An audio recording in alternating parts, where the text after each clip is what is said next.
Assalamualaikum warahmatullahi wabarakatuh. Salam sejahtera untuk seluruh taruna-taruni SMK Negeri 4 Pangkal Pinang. Perkenalkan, nama saya Susilawati yang akan mengajar materi pembelajaran simulasi dan komunikasi digital. Mungkin Anda ada sedikit bingung, apa sih sebenarnya simulasi dan komunikasi digital? Simulasi dan komunikasi digital ini sama dengan pembelajaran teknologi informasi dan komputer. Tetapi di sini ada penambahannya dari pembuatan animasi maupun penalarannya. Untuk lebih jelasnya, materi pertama kali kita pertemuan ini akan membahas mengenai logika dan algoritma. Yuk kita lihat presentasinya agar Anda mengenal lebih lanjut mengenai logika dan algoritma.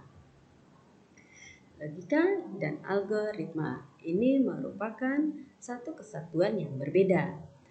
Nah, untuk lebih jelasnya, apa sih itu logika? Logika ini pertama kali diperkenalkan oleh Aristoteles pada tahun 384 sampai 322 sebelum Masehi. Nah, logika ini berasal dari kata logos yang bermakna hasil nalar yang diutarakan dalam kata dan dinyatakan dalam bahasa. Apa tuh pengertian logika? Pengertian logika adalah penalaran dan atau bentuk pemikiran. Logika ini merupakan salah satu cabang ilmu filsafat. Selain logika, ilmu filsafat ini termasuk epistemologi, etika, dan estetika. Kalau kita sudah mengetahui apa pengertian logika dan berasal dari kata apa, sekarang kita juga harus mengetahui apa sih manfaat dari logika. Manfaat dari logika di sini yang pertama adalah menjaga supaya kita selalu berpikir benar menggunakan asas-asas sistematis. Sementara manfaat yang kedua di sini adalah membuat daya pikir menjadi lebih tajam dan menjadikan lebih berkembang. Manfaat yang ketiga di sini membuat setiap orang berpikir cermat, objektif, dan efektif dalam berkomunikasi. Sementara manfaat yang keempat meningkatkan cinta kebenaran dan menghindari kesesatan bernalar. Ada manfaat, otomatis ada namanya fungsi. Apa itu fungsi logika? Fungsi logika di sini sebagai alat untuk menarik kesimpulan. Nah, untuk penarikan kesimpulan ini diperlukan penarikannya menjadi dua. Yang pertama adalah deduktif, yang kedua adalah induktif. Yuk sekarang kita lihat apa sih bedanya deduktif dengan induktif.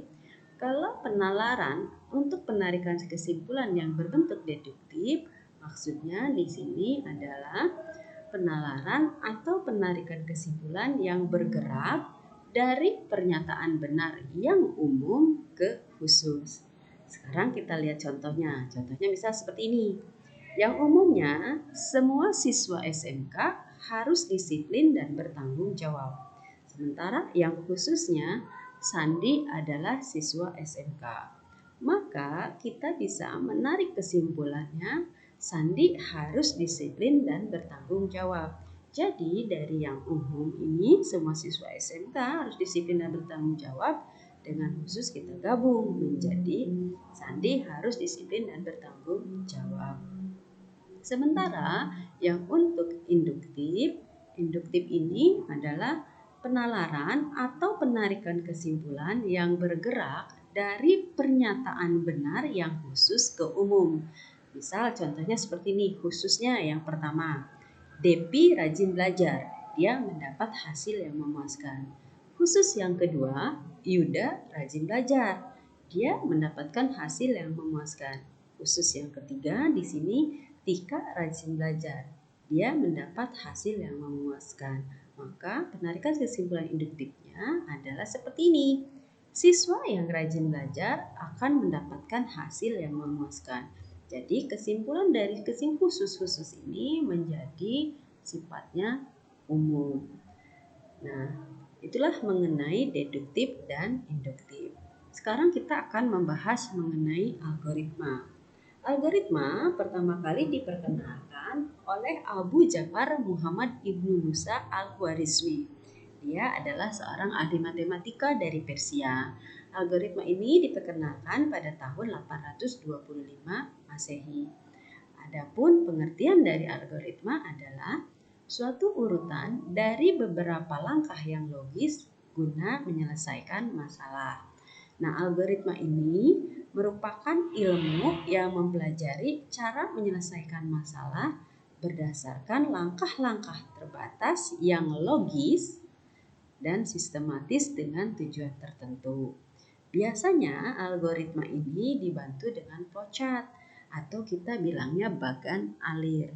Tujuannya agar mempermudah dalam pemecahan masalah. Nah, adapun ciri-ciri dari algoritma di sini ada 5. Yang pertama adalah finiteness atau keterbatasan. Apa itu finiteness? Algoritma ini harus berakhir setelah mengerjakan sejumlah langkah proses.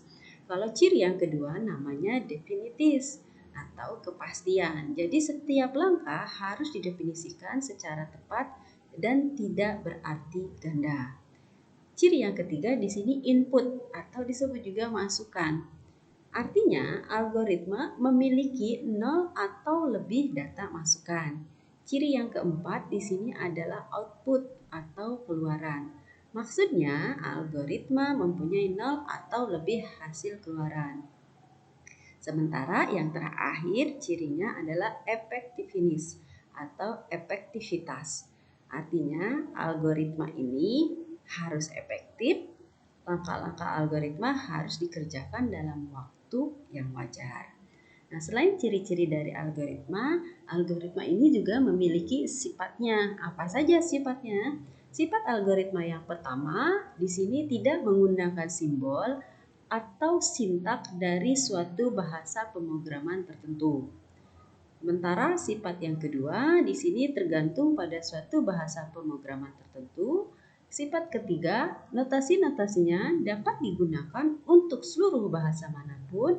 Dan sifat algoritma yang keempat di sini algoritma dapat digunakan untuk mempresentasikan suatu urutan kejadian secara logis dan dapat diterapkan di semua kejadian sehari-hari. Selain sifat, ada juga yang namanya struktur dasar algoritma. Struktur dasar algoritma yang pertama adalah runtunan atau square, kedua adalah pemilihan atau seleksi, yang ketiga adalah pengulangan atau repetition. Nah, bentuk algoritma ini yang paling mudah dibaca adalah berbentuk bagan alir atau flowchart. Apa sih fungsi dari bagan alir? Fungsi dari bagan alir ini merupakan sebuah bagan yang menunjukkan aliran algoritma dan menampilkan langkah-langkah penyelesaian terhadap suatu masalah. Nah, untuk penggunaan bagan ini kita memerlukan yang namanya simbol bagan alir atau simbol flowchart. Apa itu simbol bagan alir? Bagan alir tersusun dari berbagai simbol yang berbeda. Tujuannya untuk mempresentasikan sebuah input, proses maupun output yang berbeda. Adapun di sini simbol-simbolnya adalah sebagai berikut. Yang pertama, di sini ada yang namanya simbol terminator, ditunjukkan dengan logonya agak persegi panjang tapi agak berbentuk lingkar.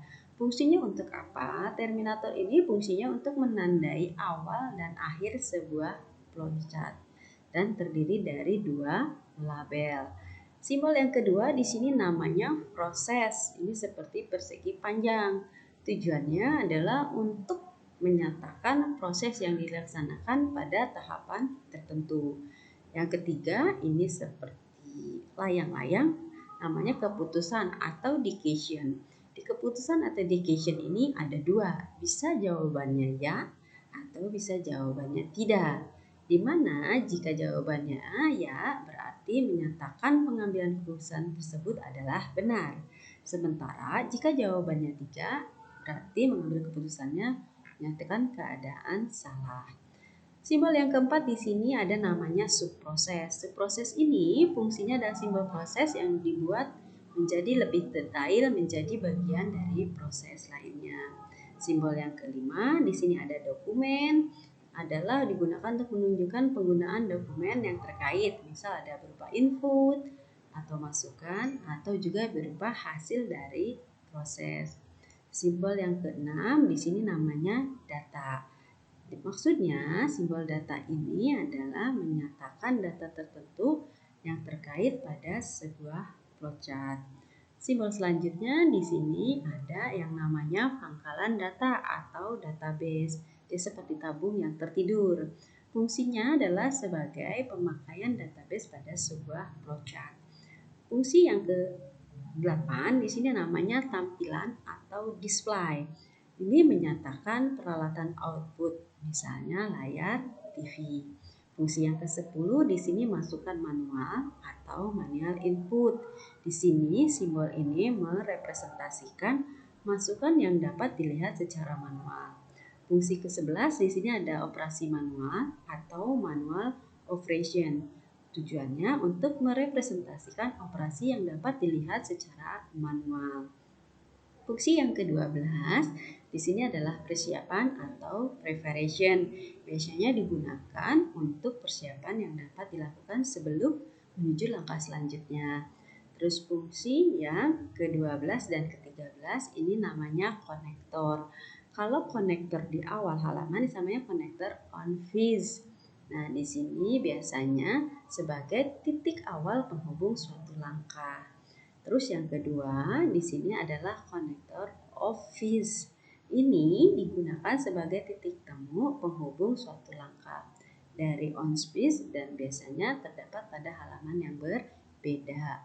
Dan yang terakhir di sini adalah simbol anotasi. Simbol anotasi ini merepresentasikan informasi deskriptif tambahan, komentar ataupun catatan penjelasan. Nah, contoh di sini akan menggambarkan mengenai algoritma ketika sarapan pagi. Misal kita kan biasanya sebelum berangkat sekolah harus sarapan pagi. Contohnya di sini ada langkah-langkah yang harus dibuat. Misal pada pembahasannya seperti ini. Lihatlah makanan pada meja makan. Apakah tersedia atau tidak? Terus step yang kedua, jika tersedia, sarapan dapat dimulai. Jika tidak, maka kita harus membuat atau membeli sarapan. Terus tahapan yang ketiga di sini, periksa apakah tersedia bahan makanan yang untuk dimasak. Jika tersedia, berarti kita memasak untuk membuat sarapan. Jika tidak tersedia, bisa kita tidak sarapan. Nah, itu seperti itu. Untuk lebih jelasnya, yuk kita lihat ke bagian alirnya atau flowchartnya. Nah, ini bagian alirnya. Pertama, tadi langkah kita yang pertama adalah periksa makanannya. Jika ada, maka ini sarapannya tersedia, kita langsung sarapan. Tetapi jika sarapannya tidak tersedia, maka kita ada pilihannya, masak dulu.